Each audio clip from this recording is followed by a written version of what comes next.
We're ready to rock and roll. All right. We are on Friday, new to Lifecycle Insights, July 7th. We just talked about the new Crewwho integration that's going out tonight. And now we're going to jump in and talk about our big topic, which is basically what should we be doing at the end of the quarter and halfway through the year, at the end of Q2 and halfway through the year to make sure our QBR process is continually improving and that we're kind of on pace and on target for our customers where we ought to be. So I stole a screenshot that I used in a presentation last week in Denver, where I was talking about the iterative sales process. And we talked about how MSPs, when they do sales, they kind of run away from sales, and they wind up in this place where they go, oh, it's black magic. Sales is hard. I don't understand it. And I'm just always going to be bad at it. And I have to accept that. We talk about taking every sale at the end of it and having a conversation with yourself or somebody on your team and just sitting down and going, hey, what worked? What didn't work? What should I do again?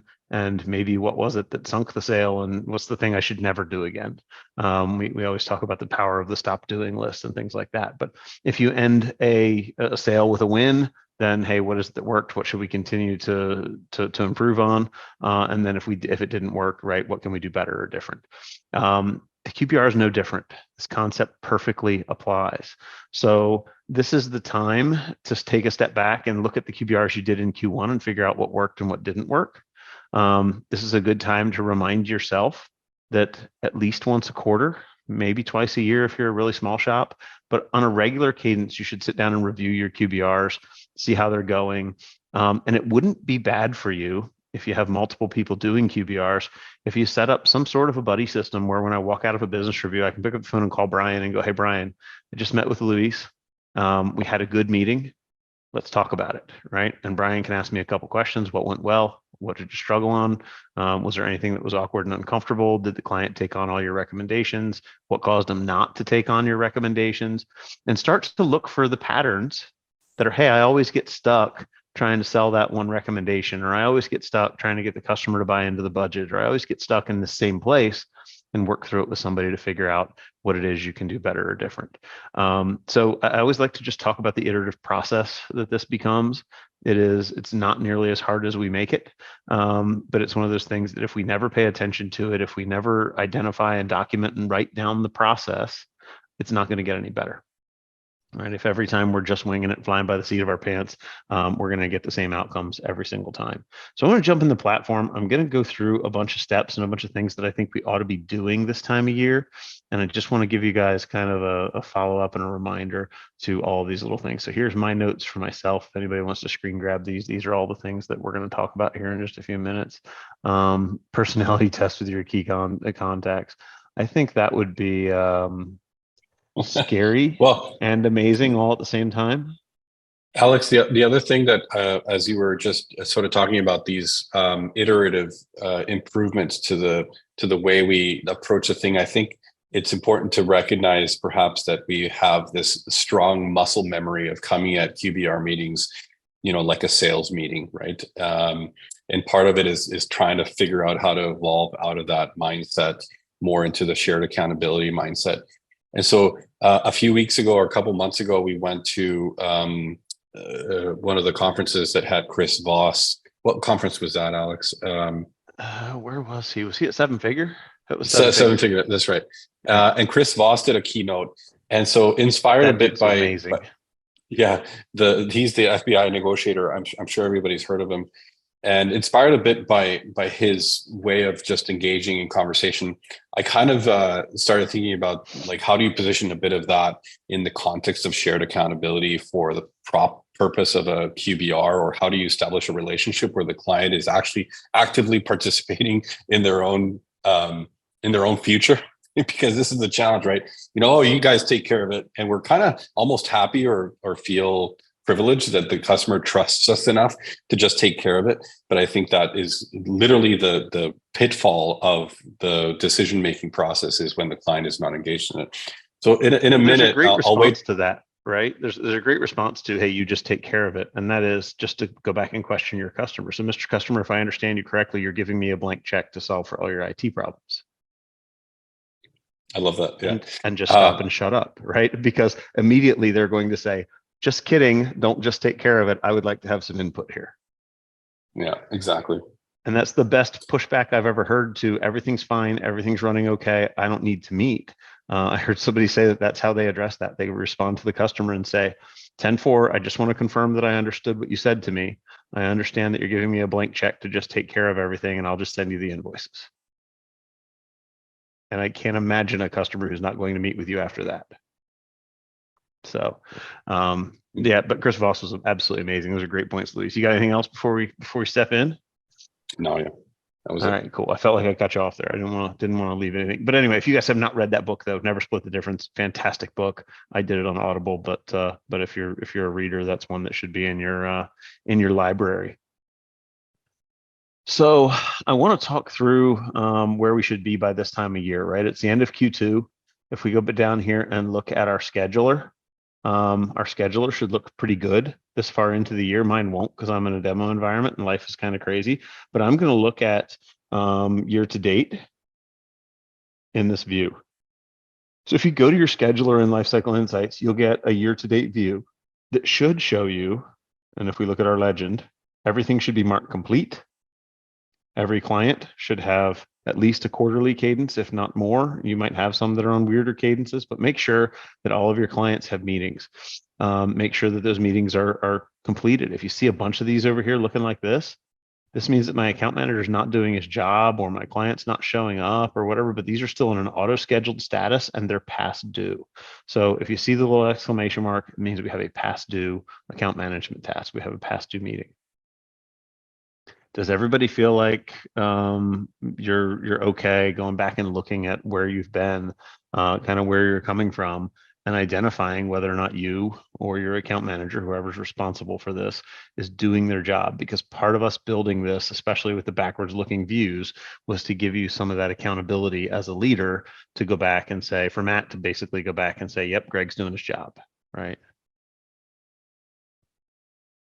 For Dave to catch some shit if he's not doing his job, right? Get Chuck a little fired up and get him to come in here and give him a hard time.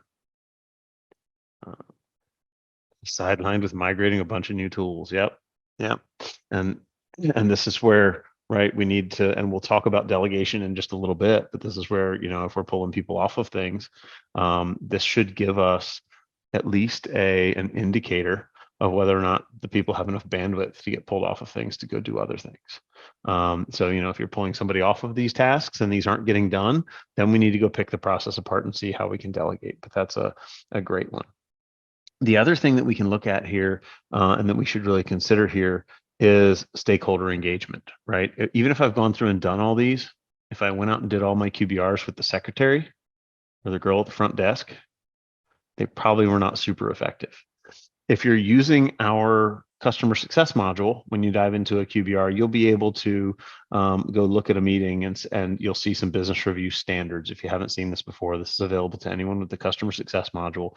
And you'll be able to ask questions like, did the decision maker show up? Did my recommendations get accepted? And we'll be able to score these and give them some health scores. And this is a great time of the year to go back and look at the health scores for your QBRs and see how you're doing across customers. If you don't have client success, there's nothing keeping you at the end of your QBR from just taking a note and saying, hey, this is kind of how we did, entering it into a spreadsheet, tracking this somewhere manually, but figure out what winning looks like. I think these 4 questions right here, if you want to screenshot those 4 questions are a really good start.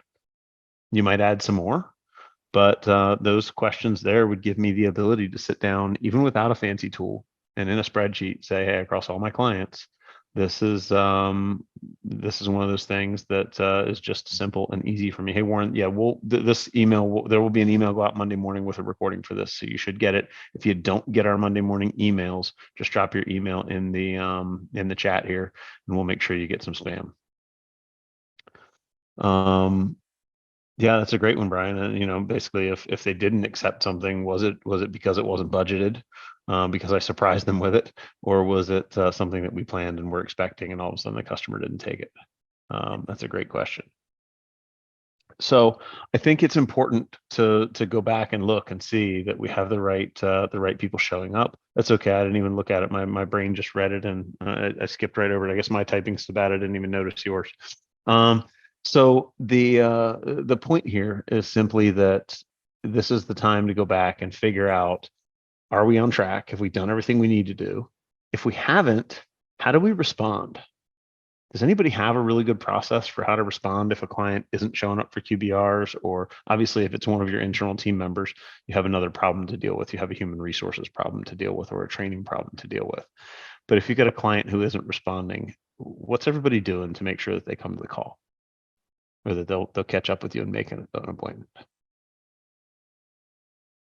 You may recall Peter Peter Kujawa from the meeting a couple weeks ago had a really awesome literal tidbit that he shared for that very question, which is the following. When a client refuses to meet quarterly or they've just been not showing up, is for the MSP to say, it's been a difficult year because we haven't been able to get you to do QBRs, and this has created a lot of issues for us. We don't have great efficiency alignment with your organization. So for us to continue on with you, we need to get commitments that we're going to do them. And I think my comment when I heard him say that in that moment is that many of us have never actually rehearsed saying something like that. And so we caught in that moment of like feeling a little bit of, I guess, animosity with the client and trying to figure out something to say. And we either say the wrong thing or say nothing. And so just having a couple of little tools like this in your arsenal of what to say in that moment and having rehearsed it so it comes out fluidly and naturally and confidently, I think is a great thing to do. I think rehearsing it's important. I always used to say, and I always said all the wrong things, right? I had a couple of email templates that I shared with you guys early on. And then my third email template was the one that you probably didn't want to use.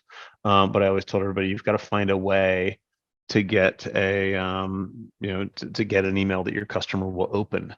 So when we did invites for our QBRs, we always sent them with open tracking enabled, so that we could tell if the customer is opening the email, because you have a different issue if your email doesn't get delivered than you do if your customer opens 2 emails in a row that say, hey, I'd really like to meet with you, and your customer just goes, delete, file it away, I'm done with that, right?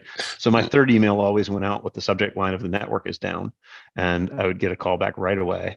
And but the subject was the network is down, and then the email would continue on to say, actually the network's not down, but I needed to get your attention. You've been ignoring something that's really important. And I had more than one angry phone call with that email, but it had 100% open rate over 5 years, 100% open rate, and I was always able to connect with those customers. Now I had a little bit of cleaning up to do. That's my MO. I'm a snarky asshole, so that's just what it is. But to Luis's point, you've got to have something in your arsenal. Hopefully it's better than what I was doing. And I like Peter Kajawa's take on it. I also like the take on it that I got from Kernan's, from Jim Kernan's thing, which was, it seems like you don't want to meet, and I'm going to take that to mean that I have a blank check and I can just go ahead and spend look at my budget, $87,000 that I need to get you up to speed on IT.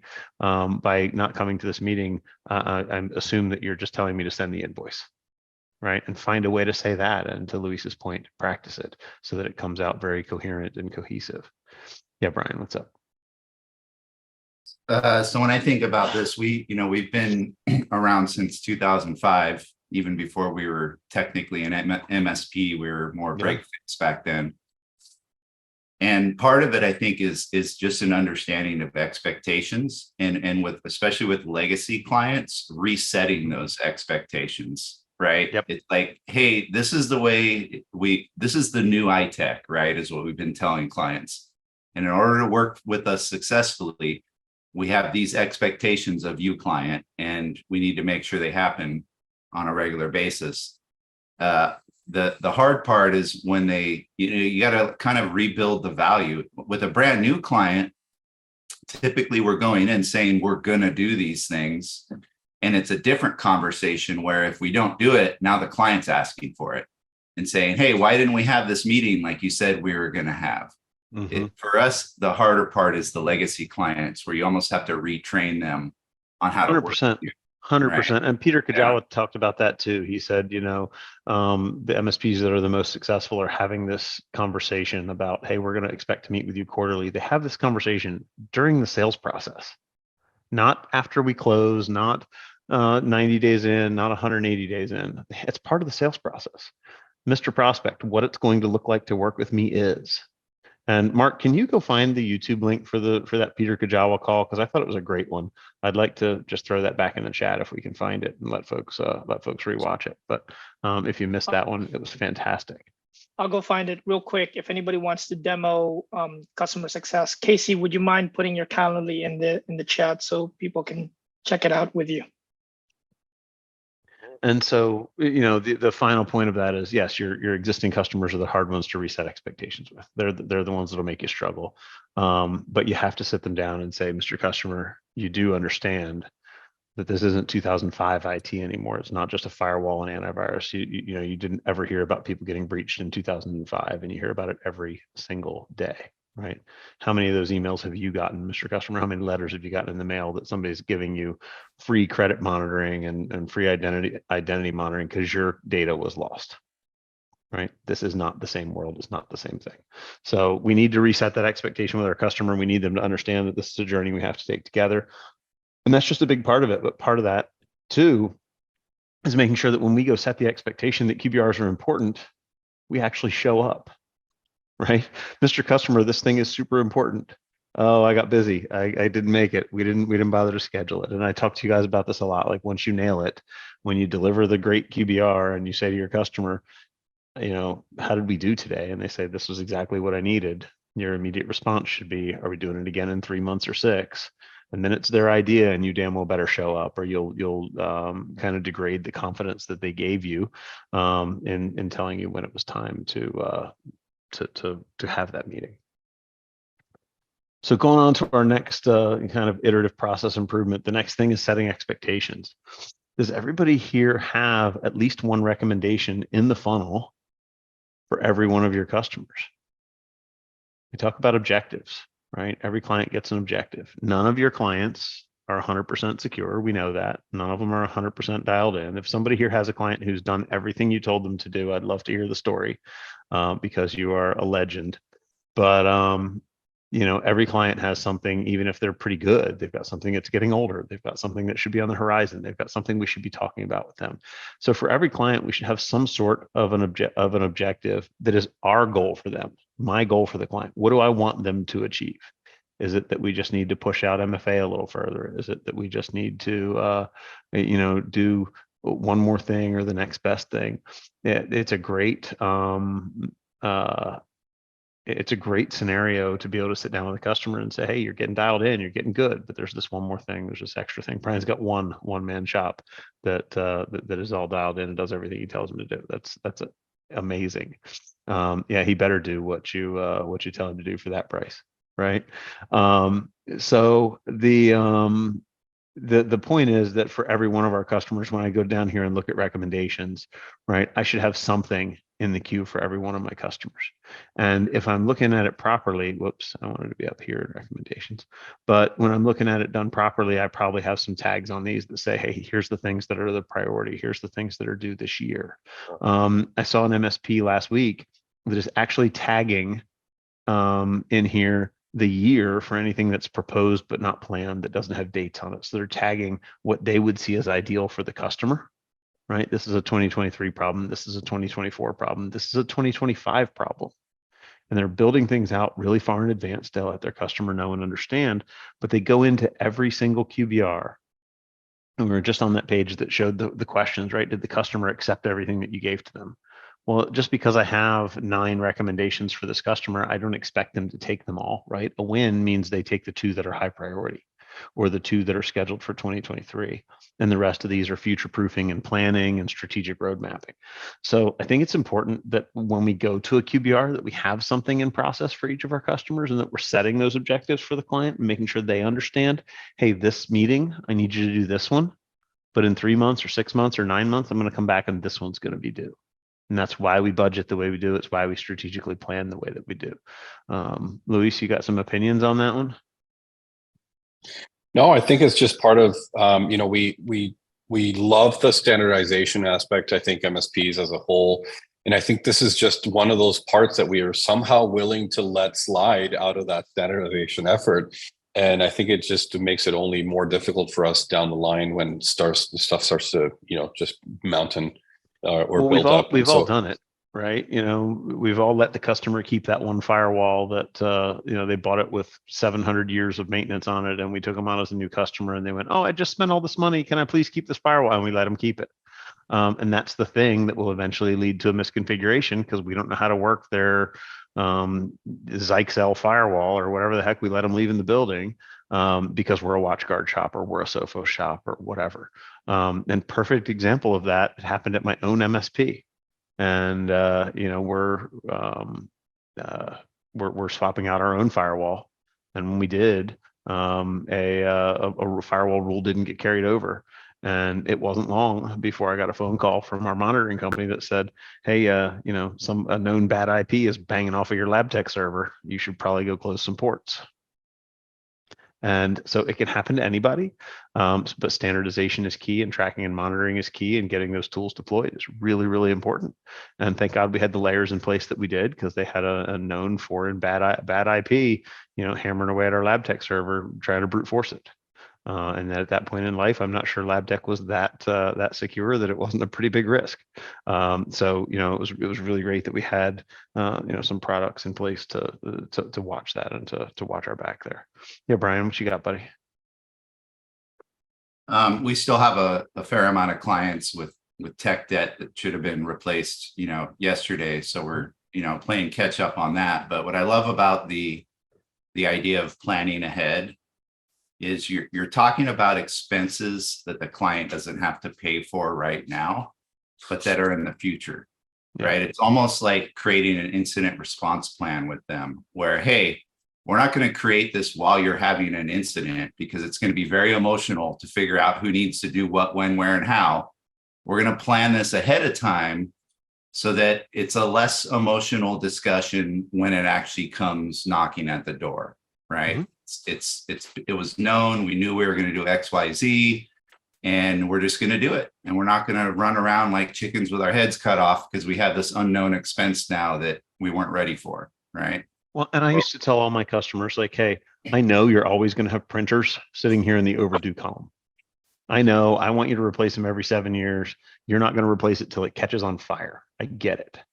But what I want you to know is one day it's going to catch on fire, and I'm going to come to you and say, I now need $7,000 for the stuff that was in the overdue column to go replace it all. And it's not a surprise. You don't get to look at me and go, how dare you come to me and ask for money on a whim?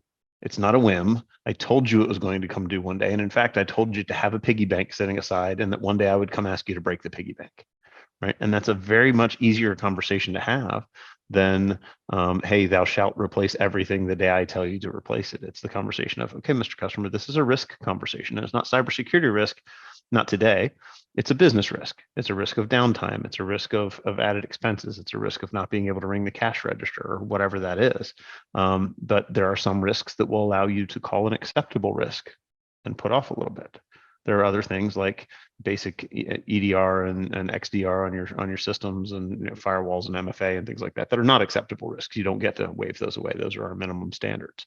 But it's always good to be able to present this column, and that's the reason this column exists, because we wanted to be able to go to a customer and say, not only have we planned for the rest of this year, next year, and the year after, but we're making you aware of how much money needs to be in that rainy day fund because one day it's going to rain.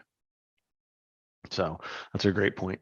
And the flip side of that is something that Matt and Trisha do really, really well. And we actually had them come on and talk to us about this one day, 6 months or a year ago. I don't know, it feels like it's been forever, but it was one of the best, one of these sessions we ever did.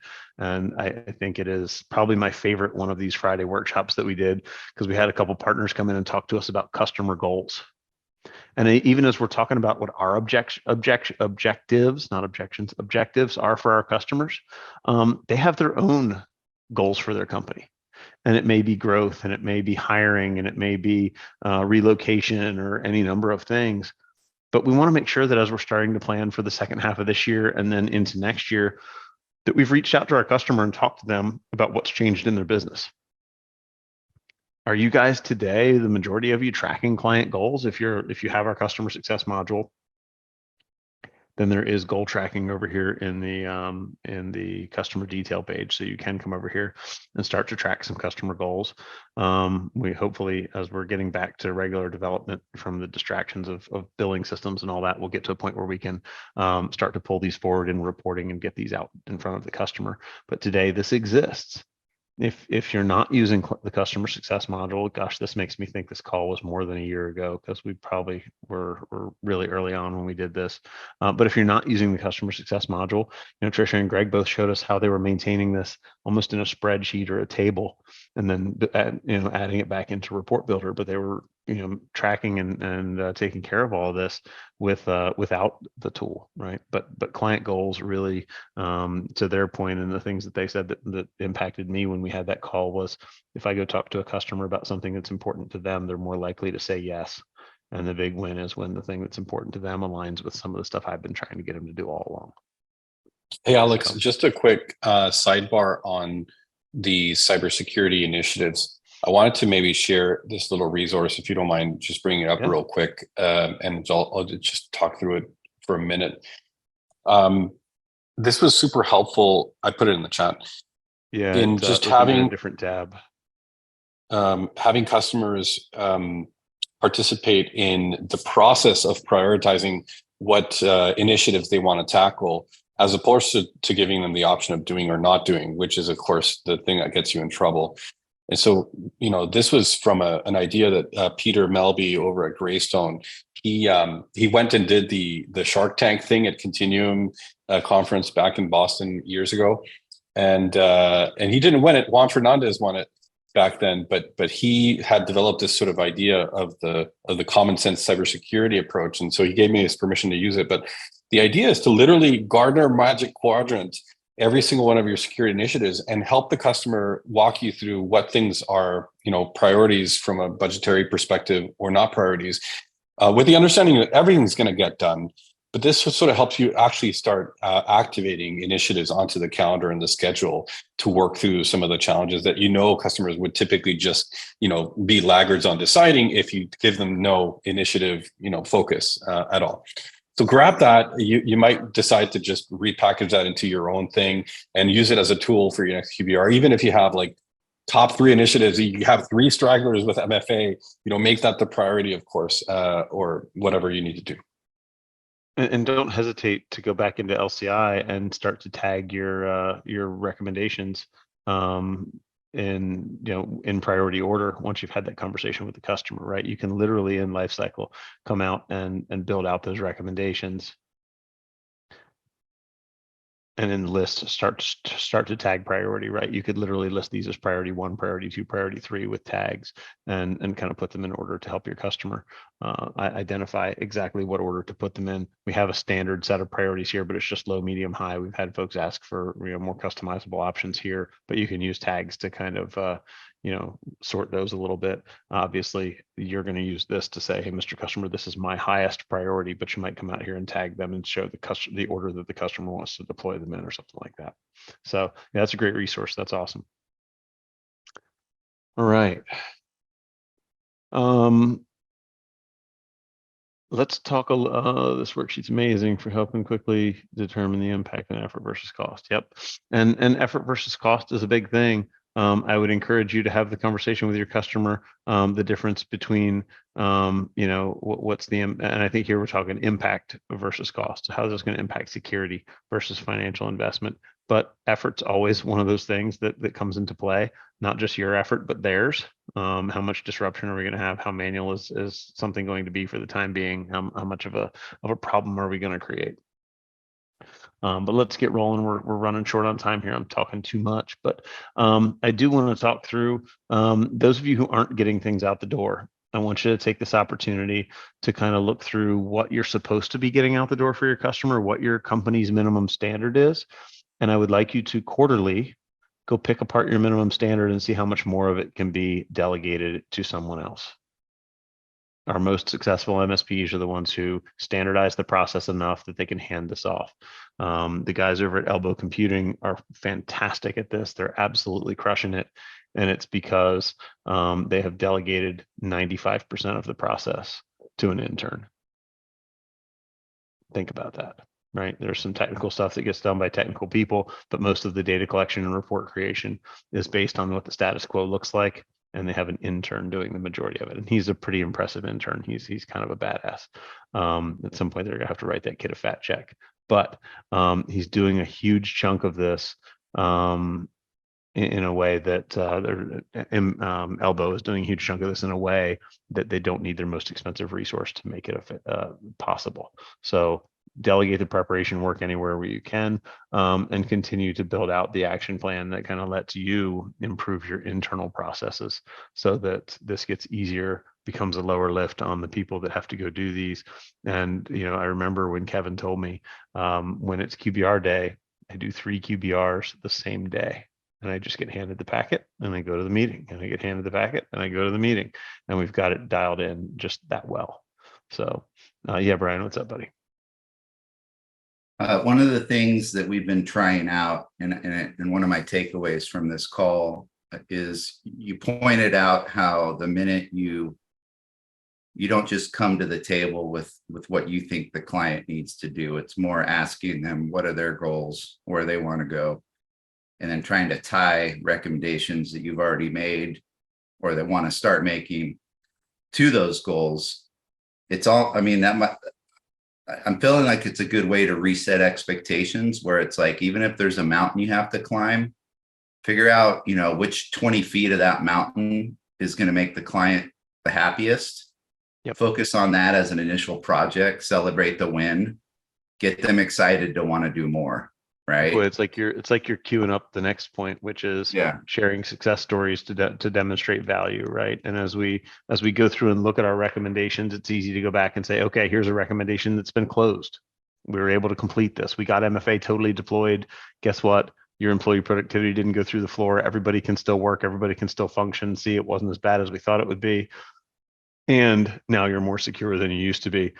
This is one of those things that when we make big changes, when we make big improvements, we should be rerunning a risk assessment. And when we rerun that risk assessment, we should be able to show the customer, hopefully I can luck into one that looks good. Yep, we can show the customer, hey, we've improved 18% since the way that we were last time. We're better off today than we were at our last meeting because we follow the process, right? And every time we do this, then we reset expectations. Great, we've moved the needle. We're at 85% now. It doesn't mean we're done. We will backslide if we do nothing, right? There's no such thing as treading water where cybersecurity is concerned. There's going to be stuff that gets older. There's going to be stuff that continues to age, right? All of our workstations might be okay today, but a month from now, a year from now, 3 years from now, they'll all be older and they'll have to be replaced. All of our operating systems might be okay, but guess what? Windows 10 is going to go end of life. So 85% today will go backwards if we don't continue to follow the process, but congratulations. We got here by doing the work, by doing the hard things. And now let's just continue to do the little maintenance-y items to make sure that we don't backslide. And that's the important conversation to have. And I think it's really easy when you have that conversation with your customer. Hey, we've made some progress. Congratulations. You're in a better place than you were. That gives them at least a little bit of chance to breathe and go, holy shit, thank God, all that money I spent, it wasn't for nothing. And I think it's way too easy for us to forget about the win. And remember the fact that there's still 15% to go, or that they still haven't taken on that one thing that I'm super passionate about. And I let my passion bulldoze over, reminding them to celebrate their win. So I think that's a great talking point. I think it's something that we probably all could stand to do a little bit more of in our presentations. And in fact, it might be a good opportunity for you guys to come in and just go to recommendations. And when you print your output for recommendations, go out and find a report. You can make this report a couple different ways, but include only completed recommendations on a report and go show your client what they've achieved. That could be a page in a QBR if you wanted to have this conversation with your customer. So don't forget about the fact that we can customize and tweak some of those reports. And of course, as we go, we just continue to reevaluate risk and reset and start over where we are and continue to iterate. Luis, you got anything on that one? I think that was one that I'm going to thank you for, because it was definitely not something that I always did a good job of. So I appreciate you bringing that one to the table. Hey, man, do as I say and not as I do. I think we've all learned that there's places where we could have improved our own process, and I get that as MSPs we see it very clearly when others are failing. Yeah, But yep. I That's a think true part of it story. is just going through the exercise of just that iteration is just so important for sure. It's Yeah, not a and I'm mountain super to climb. transparent about that. You know, none of us were perfect at it, and we've only gotten good at it from getting feedback from 1,000 MSPs, right? And none of us had it all figured out. So, oh, sorry, go ahead. Just to finish that thought, I think we tend to see these initiatives where the standardization is a big component of it as big mountains to climb, that we want to do it all at once, equally the same for all clients. And it's just, I think, the wrong mindset sometimes when you can take, one client at a time and try to iterate on the process and get good at just how you do it and how you deliver it and how you train your people to do it. And then you can scale it, right? Yep. We just tend to want to do it all at once at the same time. And it's just not conducive to success. Well, because we're focused on the tech, right? And we're convinced that we could get that client aligned with the tech, and our job would be easier, and their job would be easier, and everything would just flow smoother. And it's very easy for us as nerds to focus on that, when our customer really needs us to focus on how their business operates, how their business makes money, how we can make them more secure and more efficient. Not necessarily always how we can give them our favorite shiny object of the week. So, yeah. but What's that expression? We overestimate what we can accomplish in a year, but underestimate what we can accomplish in 5. Or I'm getting the timelines probably wrong in that quote. But I think part of it is like looking back and be like, okay, we'd like to get all our clients, like without any exceptions, on MFA within 2 years. And to say that within 2 years just gives you a roadmap that is a little bit more accessible than to say like by the end of this month, because there's going to be obviously things you get sidelined by that are going to take priority. And so I think part of it is the expectation you create for yourselves even. Well, and we always used to create long-term roadmaps for our customer, and they'd go, holy crap, this is going to be a 3-year journey. And we'd go, no, if you can write checks faster, we can get it done faster. We may end before this is done, right? We may get this done in a year. We may get this done in 2, but have realistic expectations to know that we can run at any pace you want to run at. But the hourly rate doesn't change, right? So this is some of this is we defer some things because we know dollars per result. Some of them just aren't as important as others. So there's always that conversation to be had too. But let's step into the final kind of revenue growth and opportunities. We don't go to these things as sales pitches. I love to poke at some of the guys in the space who are trying to sell you a sales tool to go out and do your QBR with. And I always say, if you carry a sales tool into your QBR, your customer will feel like they were being sold to. And if your customers have said to you, no, I don't want to come to the QBR, you're just trying to sell me something, it's probably because you went in there with a sales tool to try and sell them something. But in reality, if we can get them aligned with the business goals and the right things, there is money to be made by doing VCIO work right. And if you're not out here doing your VCIO work, you're leaving money on the table. And that's the thing that I want to stress. I don't want anybody going in there being a salesman. I want you going in there having real business conversations with your customers. But naturally, out of that, you will get stack alignment. You will get projects. You will get revenue. Stack alignment comes from me going into my customer and explaining them a problem that I know that I have a solution to. So I go into my customer and explain to them that the number one cause of account takeover is not having multi-factor authentication deployed. Now, Mr. Customer, you have it deployed on one product with, on one solution, on one tool. That ADP thing, you've got MFA there, but you don't have it anywhere else. And if I rolled out Duo, I'd be able to put it on all of these applications for you, and it'd be standardized across the board. Well, standardized across the board for them also means standardized across the board for me. Now I get stack alignment, they get security, and they get ease of use because it's the same MFA for every product they touch. And that's how we make strides. It's how we improve their life and their efficiencies through also selling them things. But it doesn't have to feel like a sales pitch. That's the important part. If we're having a business conversation about this is the impact and this is what we can solve for, it doesn't have to feel like a sales pitch at all. And then the last one is addressing issues and challenges. I know none of you guys have issues with your customers and them following along and doing what you're supposed to do. And I'm sure none of your techs have ever said anything stupid on the phone that got anybody wound up. But I think as we have these meetings, it's important to think about what our action items are going to be, and we talk about how to deliver a QBR. A lot of you are going to go into Report Builder, you're going to spit out the Report Builder component and put it up on a TV, up on a second screen, somewhere else. And then you're going to continue to take notes with your customer. You're going to go right back to business reviews. You're going to dive into the business review that you're working on, and you're going to take notes for that customer. The action items are one of the most important things that can happen in your business review, right? Come in here, click add new, type out some notes, right? And go ahead and save that note. And when you save that note, you're going to be able to click out here and just create a support ticket right from that note and push the work back where the work happens. Your QBR is not done when you walk out the door with your customer. We've got to do the follow-up items. They've got to actually get done. And that happens by realizing and recognizing and accepting that Lifecycle Insights is not your source of truth. I could charge you more if it was, so I'd probably be better off if it was. But Lifecycle Insights is not your source of truth. We've got to put the work back where the work happens. We've got to put our time back where the work happens and make sure that we account for all of those things in our PSA, so that we're accounting for our time. We have accurate profitability for our customers, and we're also putting all the follow-up items out there where they become actionable and they can be assigned to the right person to do the work. Because I know as many of these QBRs as I've been to, when I go back, half the work is not for me to do. It's for an engineer, it's for my billing person, it's for my salesperson. So make sure that we put all of that work back where work happens so that we can do follow-up correctly. That's everything I had for you today. And magically, we ended just on time. I had to rush this last couple just a little bit, but with that, we will be back in 2 weeks with Stephen from Crewho. Forget what next week's topic is. I know I have that here somewhere. Let me go look. We had just talked about that. Next week's topic. I feel like we just went through it. Hold on. Yeah. And we don't have it on. It's still listed as TBD on the spreadsheet. But anyway, we will talk through next week's topic. Will be in Monday morning's email. We'll figure it out before then and get it out there. And we will see you guys all next week. Hope you guys enjoyed the short work week. Thanks, everybody. Have a good one, everybody. Take care. Thank you.